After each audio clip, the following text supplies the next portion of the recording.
Hello everyone, today I want to talk about the stuff that you should put inside your luggage before you come to Vancouver. Number 3. Personal hygiene. Make sure you put all your personal hygiene inside your luggage, like skincare products, hair products, or your toothbrush. Don't waste your luggage space with the big and unnecessarily stuff like shampoo, hair conditioner, or any shower products, unless they are prescriptions.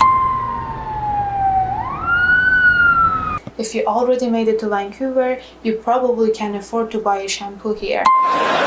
You can find plenty of options of shower products for a very reasonable price at Dollarama, or if you're looking for more options and you don't really care about the price, you can always go to Shoppers or London Drug. You can bring some shampoo or shower products for yourself for your first couple days after arrival. You never know when do you want to have a shower. Maybe after you arrive home, you don't want to leave the house and you just want to take a rest and have a nice shower. So I would say go and buy a travel bottle and fill them up with a shampoo and put them inside your luggage so you can use them once you are here.